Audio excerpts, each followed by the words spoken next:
I think it's worth doing a real quick episode to cover what lies within Hammer's options menu, because it's been brought to my attention that I've told you about arrow keys nudging a selection, but that isn't actually a default behavior.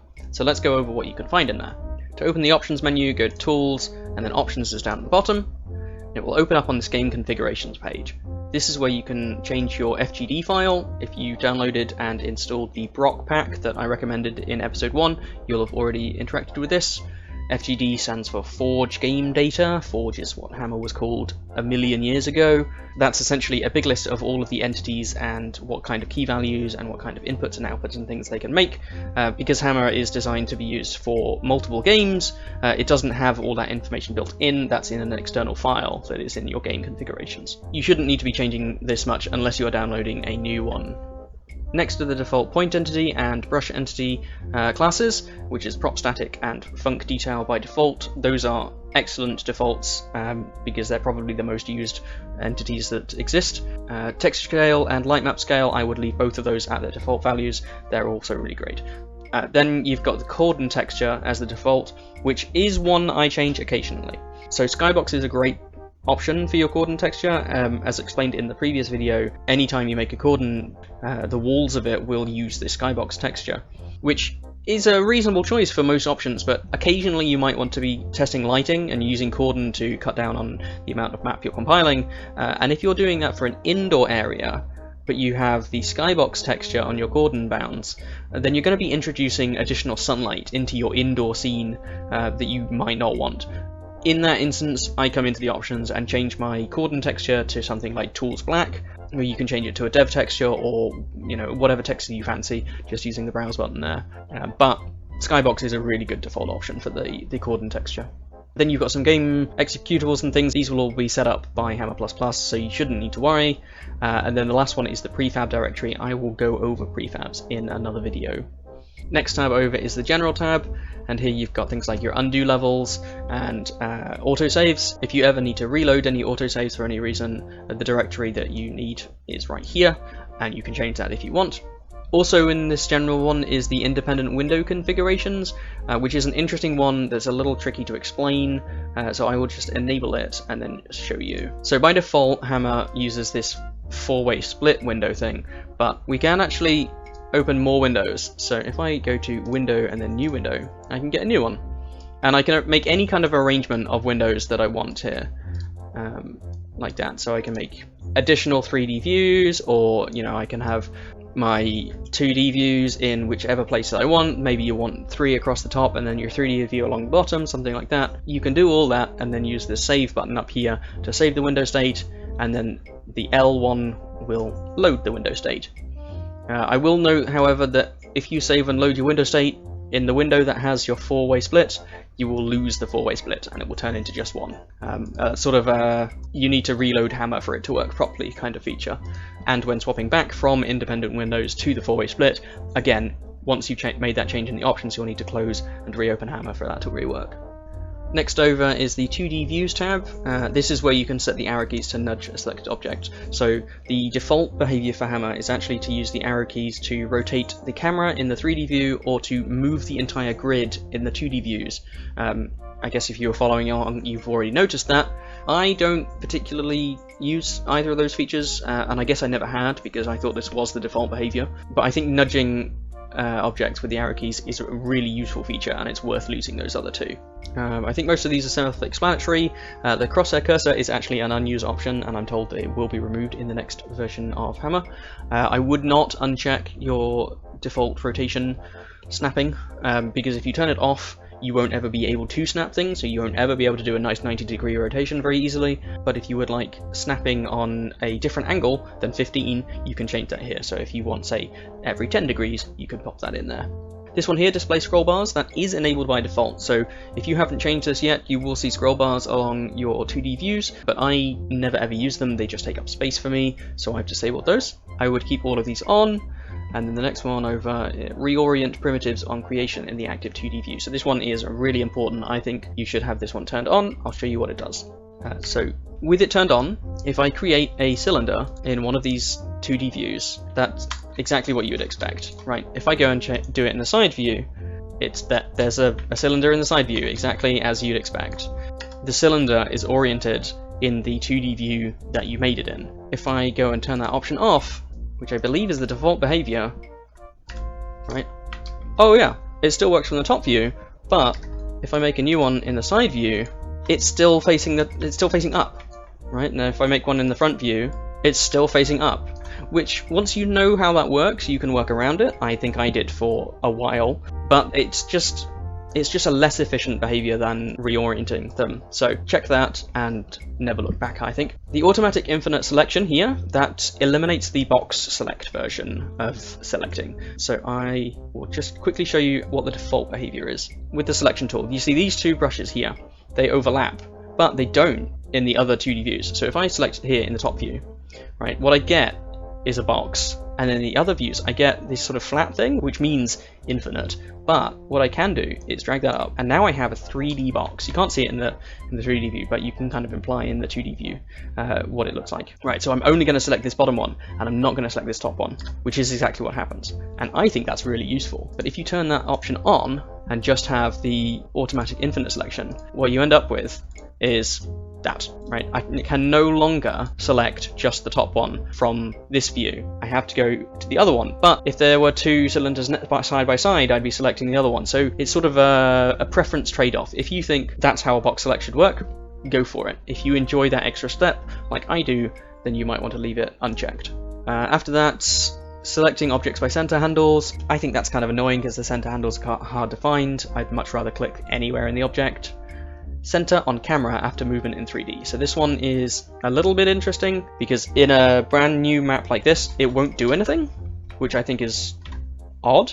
But using the camera tool, I can actually make a camera in the 2D view, and now the 3D view will snap to that camera.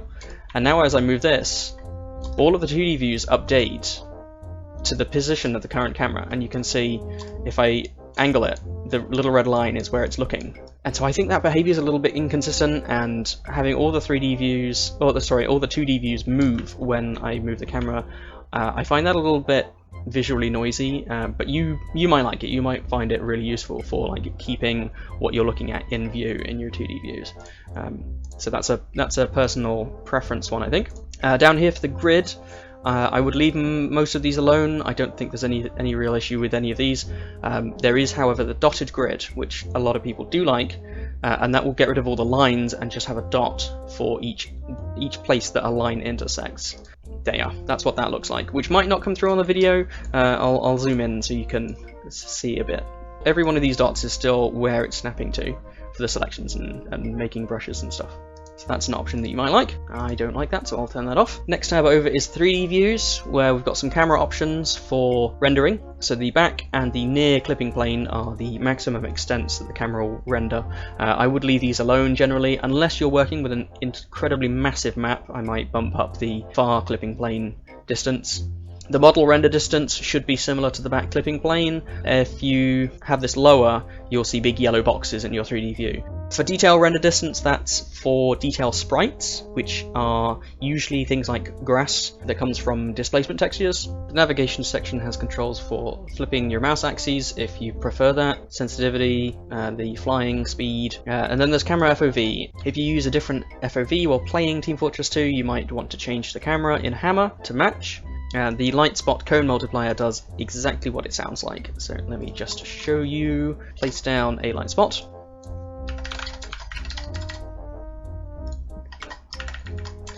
There we go. So that's the size of our cone, and if I go and change the multiplier, if I change this to say 50, we'd expect it to be 10 times bigger.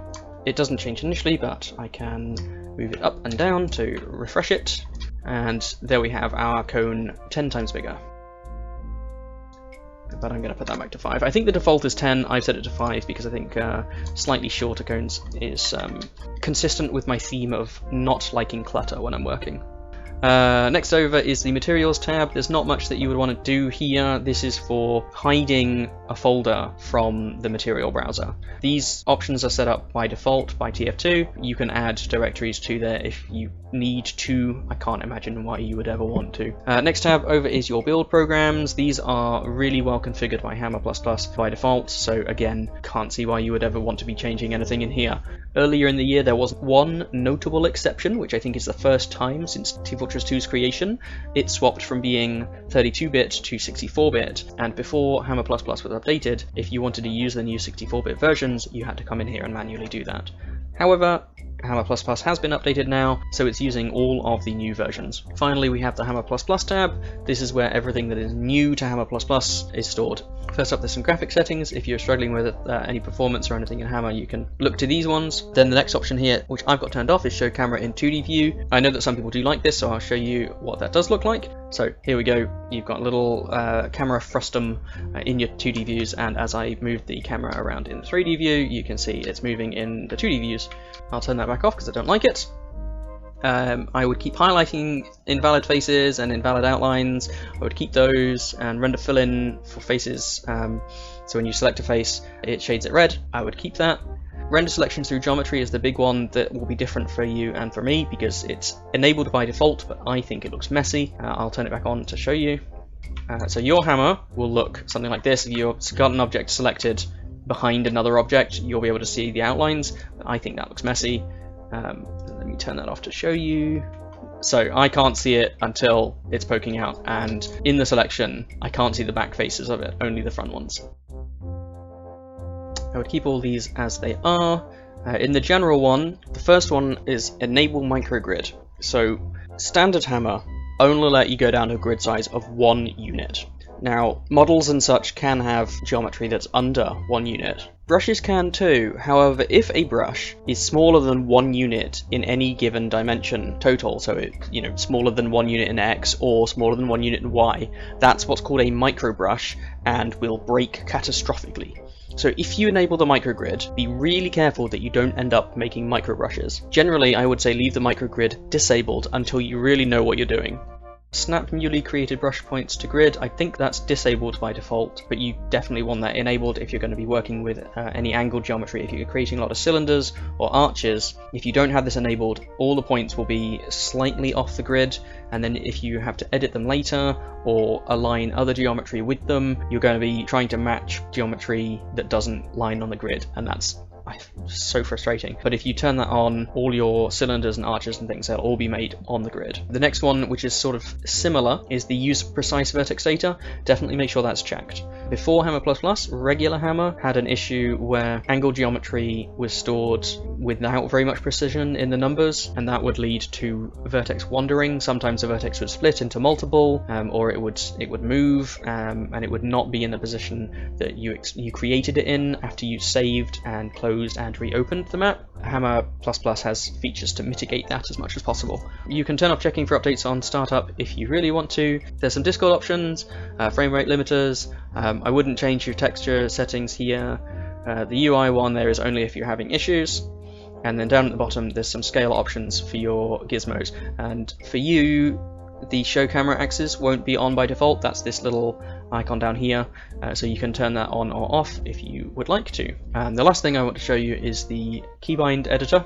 It's down here at the bottom underneath the options, and this is a list of all of the hotkeys that Hammer++ uses, and you can change them to whatever you would like, or you can use this as a reference to look things up like I do.